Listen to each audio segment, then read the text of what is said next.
Timothy chapter 3.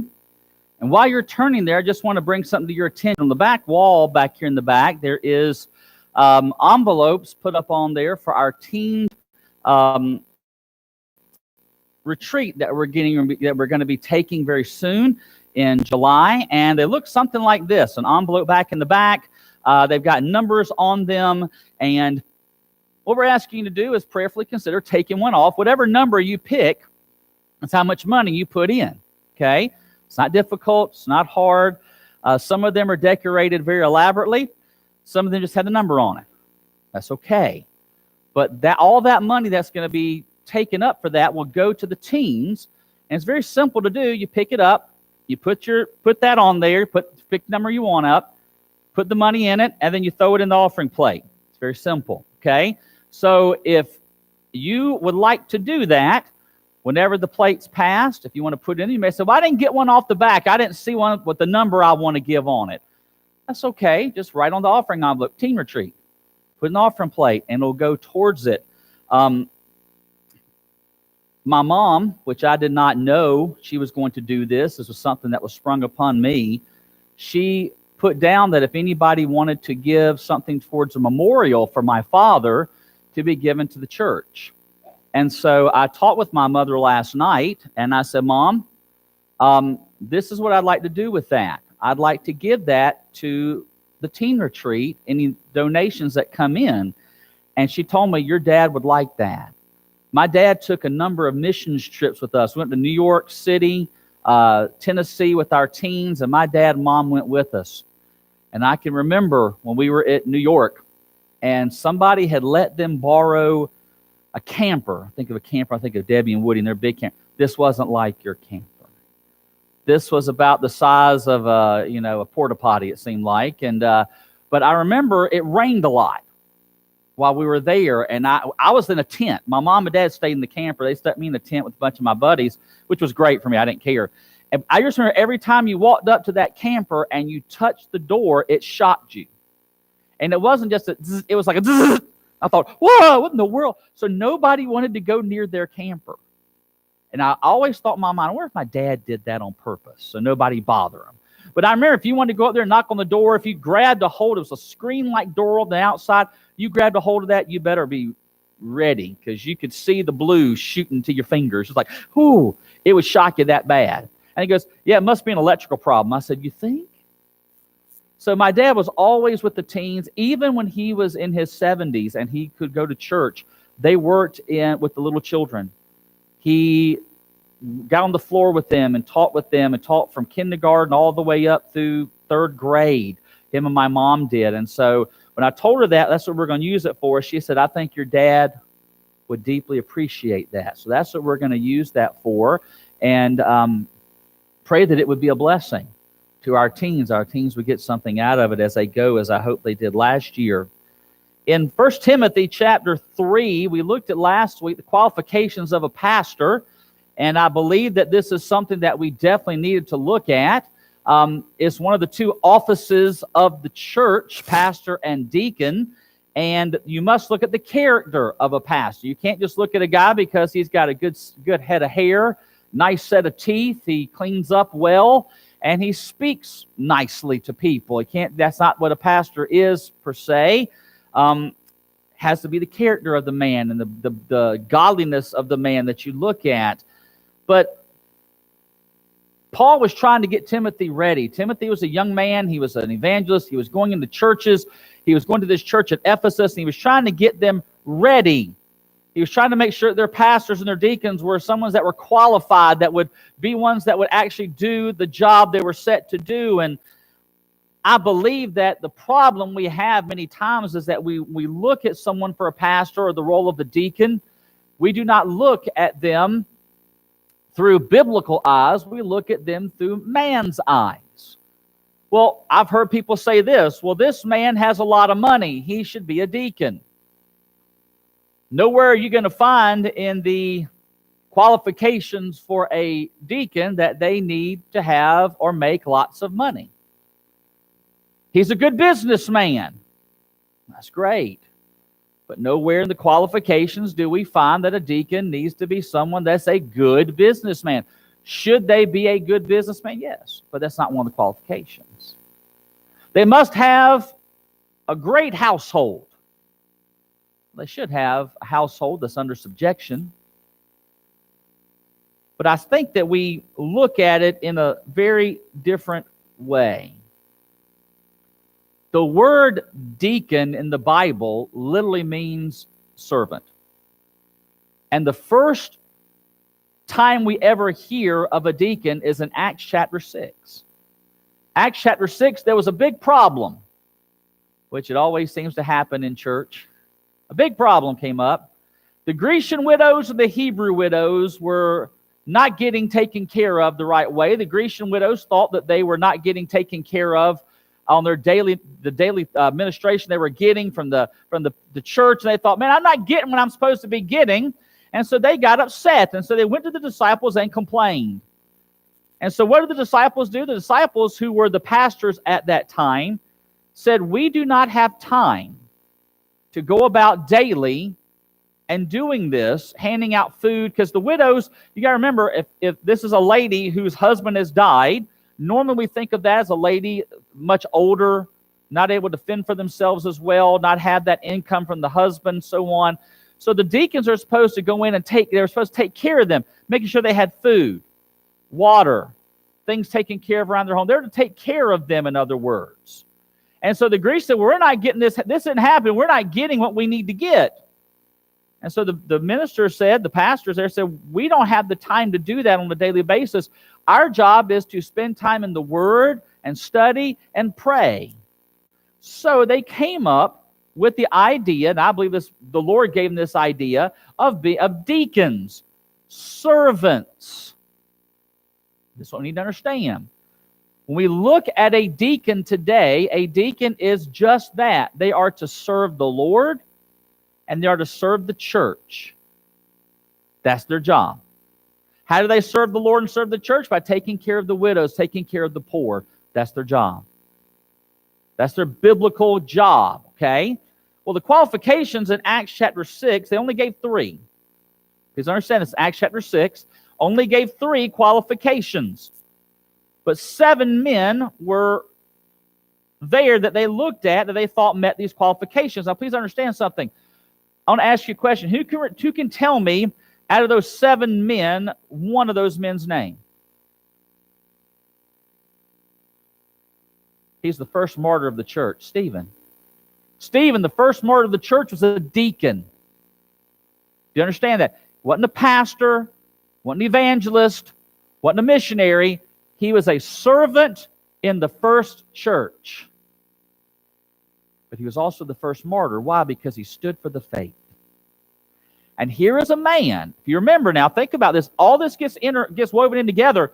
Who was holding the coats of the men who stoned Stephen? Saul, who is now the one writing this letter. Do you get it? He saw firsthand what a deacon should be, because in Acts chapter 6, we find there were 3 qualifications. There must be a man of honest report. This means that a man needed to be honest when it came to his business dealings. He needed to be honest when it came to what he said to people and how he did things. He needed to be honest in the church, in socially. Whatever he did, he had to have an honest report outside the church and in the church. Here's our problem. There are many people who, when they come to church, they may have an honest report, but when they're at their job, they don't. It happens. Folks, we're going to look at this a little bit more.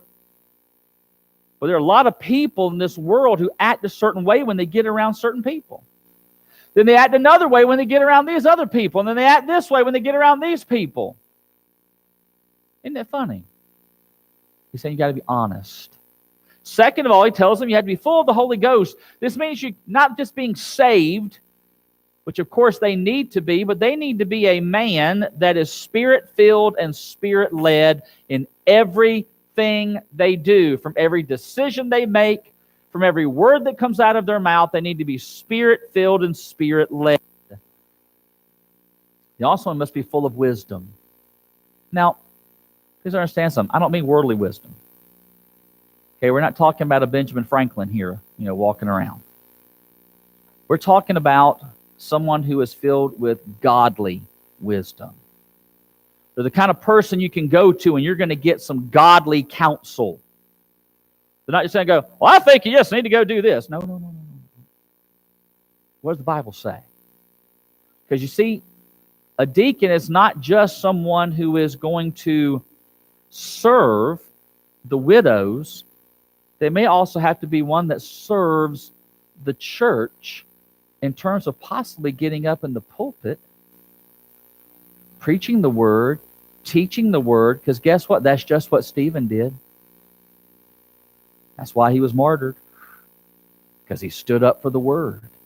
So when you think about this, this was what they gave him before. This is what they gave him before Paul ever came on the scene to go, hey, let me tell you about these qualifications, Timothy. Because Paul here is giving Timothy a few more qualifications. And I believe possibly the reason why is because he knew what was going on in the church of Ephesus. And he said, there's some things we got to take care of, Timothy. Because you got to go in and clean some things up. That's just what we see Timothy doing. He goes through, and please understand something. I want you to understand some things. These qualifications for a deacon are wonderful qualifications, but they should be a qualification that every one of us strive to meet. Now, I know you may say there's a couple in there maybe you can't meet, or you haven't met yet, or you're never going to meet, but you should be in principle looking at these and going, yeah, I need to be more grave. I don't need to be double-tongued. I need to make sure I'm this. So when we look at this day, you may say, well, this message isn't for me because I'm not going to be a pastor and I'm not going to be a deacon. Well, look at it for your own life and say, yeah, but I do need to be this, and I do need to be that. And what about this in my life? And how about this area and so on? And see whether or not you meet these qualifications. So let's read, if we will, verse 8 through 16, and then we'll get right into the message. Verse 8 says, likewise must the deacons be grave, not double-tongued, not given to much wine, not greedy of filthy lucre, holding the mystery of the faith in a pure conscience. And let these also first be proved. Then let them use the office of a deacon, being found blameless. Even so must their wives be grave, not slanderous, sober, faithful in all things. Let the deacons be the husbands of one wife, ruling their children in their own houses well. For they that have used the office of a deacon well purchase to themselves a good degree and great boldness in the faith which is in Christ Jesus. These things write I unto thee, hoping to come unto thee shortly. But if I tarry long, that thou mayest know how thou oughtest to behave thyself in the house of God, which is the church of the living God, the pillar and ground of the truth. And without controversy, great is the mystery of godliness. God was manifest in the flesh, justified in the spirit, seen of angels, preached unto the Gentiles, believed on in the world, received up into glory. We're going to look, first of all, at the qualifications of a deacon. First of all, we see that they are to be grave. Now, that word grave, when we think about that, the first thing that comes to my mind is a cemetery. Okay?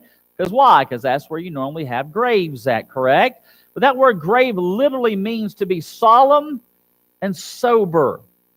There needs to be a seriousness about them. Now, folks, let me tell you something, okay? That doesn't mean you can't have a sense of humor. Mr. Moore, if y'all remember Mr. Moore, some of y'all do, deacon in our church. Mr. Moore, I'll tell you the first time I ever met Mr. Moore, I got a call. They were over at Fellowship Baptist Church, and I got a call from Mrs. Moore, and she'd asked if I would speak to their senior saints on like a Tuesday afternoon. I said, sure, I'd be more than happy to. And I went over there, and that's the first time I got to meet the Moores. Mr. Moore, guess what his whole job in this whole afternoon event was? He was the one that got up and told jokes. And he had a book.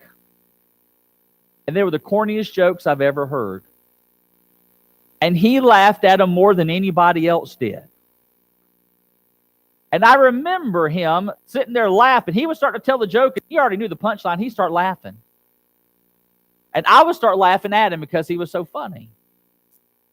And I remember Mr. Moore coming to me one day and saying, Pastor, they came to our church. They joined our church. He became a deacon. He goes, Pastor, he goes, I like my sense of humor, but I don't want people just to remember me for my sense of humor. Mr. Moore had a love for the Lord. Very serious about things, but he loved to make people laugh.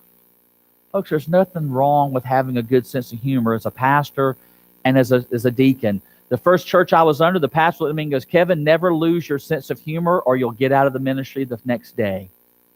You have to have a sense of humor. And I think I've kept that. I like my sense of humor. I really think that I got that from my dad. He had a great sense of humor. But there's a time when you look at the Word of God that you've got to be grave. You've got to be serious. You've got to be sober. You've got to look at it and say, this is solemn. This is something we need to look at. Things of the church, we need to look at. This is serious. So they have to be grave. I believe that means also that they must be mature. That doesn't mean they have to be 80 years old. Hate to say it, I've met some 80-year-old men who aren't very mature. I met some 30-year-old men who are very mature that you think you're only 30. Wow. They have to be grave. They are not to be double-tongued. Now, this is interesting. That means that they will not say one thing to one person and another thing to another person so that it can be something to help them. Matthew Henry said this, a double tongue comes from a double heart. So in other words, that means this. They say, go up to Steve and I go, Steve, I tell you one thing, so it'll help me, but then I tell Debbie something different, so it'll also help me. That's being double-tongued. Two-faced, if that's what word you like to call it. People who flatter and slander are those who have a double tongue. This is why I think the Bible tells us in the book of James to guard our tongue. You see, our tongue does more damage than our hands ever will. Ever will. That's why we cannot be double-tongued. We cannot be hypocritical. Let me ask you a question, and you can answer this out loud if you will, please, and make it loud enough where I can hear you. If you are hypocritical, who is going to be the first person that sees it in your home? Your family, isn't it? Your children are going to see it very quickly. They're going to go, Mommy, why do you act that way at church but this way over here? Ooh. Daddy, why do you act that way at work but you act this way at home? See, we're being double-tongued. And what he's saying here is, you can't be double-tongued. It also tells us in this verse, not given to much wine. This is speaking of drunkenness. I believe the Bible is quite clear on drunkenness and being drunk. And for the man who's going to hold the office of deacon in a church, I believe they should stay away from alcohol of any kind. Can somebody tell me what a DUI is? What is it? Driving under the influence of what? Or drugs. Either one. Driving under the influence. You understand that word influence? Driving. What about DWI? Driving while impaired. So there's an influence and it's impaired. So if you're impaired, that means this, that something is stopping you from making a rational decision. When you drink, and I've heard people tell me this all the time, well, it takes a lot for me to get drunk. The question I have to ask you is, how do you know? How do you know? You don't know when you're sloshed. You don't know when you're inebriated. You don't know when you've gotten a snort full. You don't know. You know why? Because you're already impaired. You don't know. I've had people try to argue that with me. And so I look at them and I go, well, how many drinks does it take you? Well, it depends on what I drink. Oh, wow. See, anything that takes us away from the influence of the Spirit of God, we should not be under. We should stay as far away from it as we can. And I know people say, what about social drinking? Don't do it. Social drinking can turn into something much more than social drinking. I personally stay as far away from it as you can. Don't even get involved with it. Teetotaler. That's where I believe that a pastor should be, and that a deacon should be. Because if something's going to impair my judgment, I don't need to be under it. I have to be very careful with that. And I had a man tell me one day, I said, what would you think, because he was arguing with me about drinking, what would you think if you saw me coming out the ABC store with a bag of something, the whole bunch of stuff? And he goes, well, that wouldn't bother me, and my pastor does. And I said, you need to find a new pastor, a new church. Something's wrong there. Not given to much wine. It also tells us they must not be greedy of filthy lucre. Oh my. You know what filthy lucre is? Dishonest money. Getting money dishonestly. Being greedy. I want it. Now, this isn't talking about just in the church. We'll get to that in a minute. This is talking about in your own life. Your own life. Your own business. Let's see if I can embezzle some money. Let's see if I can do something that's going to be deceitful so I can make more money. This is what he's trying to say. You're not going to be given to filthy lucre. Even if someone came at you a business and said, look, you know, I can sell you this stuff real cheap. You know what I'm saying? You can make some money. You know what I'm saying? No! I don't want any of it. Almost like the guy that comes up to you on the street and opens up his pockets. You want a Rolex? How about a nice gold watch? Got some change. I wouldn't touch that stuff with a 10-foot pole. It's as hot. I'm surprised it hadn't burned a hole through his coat. It's so hot. This is what he's saying. Don't be given to filthy lucre. Don't look for ways to obtain more wealth that is not in an honest way. That's part of the honest report. And that even goes in the church. Folks, do you understand how many men have gone to jail because of embezzlement in the church? I remember years ago reading a newspaper article about a deacon who over the 30-year time period had embezzled money from his church, not in the hundreds or thousands of dollars, but in the hundreds of thousands of dollars. And they finally caught him. Folks, that's what we have to be so careful of. And this is what the problem is. Greedy lucre has a lot to deal with being covetous. I see what Steve has. I want to get something like it or what he's got. I don't have the money, so I'm going to find a way to get the money so I can have what he's got. So what I'm going to do? Skim off the top. Nobody will know. Because here's what you understand. In our church, the deacons, minister of finance, assistant minister of finance, they handle the money. They count the money on Sunday nights. I don't touch it for this very reason. I don't want to know. I don't care who gives what. I have no idea. I know what I give, and that's all that matters. Well, you have to be so careful. This is why we don't want just one person doing it. You got to have checks and balances. Things have to be done right. And one of the biggest problems is men and women are never content. You know what is one of the worst things that I see going on today is social media. Can I tell you why? People put up on Facebook all these great and glamorous things they're doing. And you know what it does to us? Why don't I have that new house? Why don't I have a new car? I didn't get to take that vacation to Italy, or I didn't get to take that vacation going skiing for 3 weeks. Why didn't I get those things? I didn't get those new clothes. How come I didn't get? And we start getting covetous. And we forget to be content with what God's given us. Got to be content. If you're content, you're not worried about getting filthy lucre. You're like, I don't need that. Be content. It's hard to do sometimes, though, isn't it? When there's so many things you want. I've been trying to eat better. I really have been. But I look at things on Instagram that is food. And I look at that stuff and I go, I want that. And I take 2 of those. But I don't covet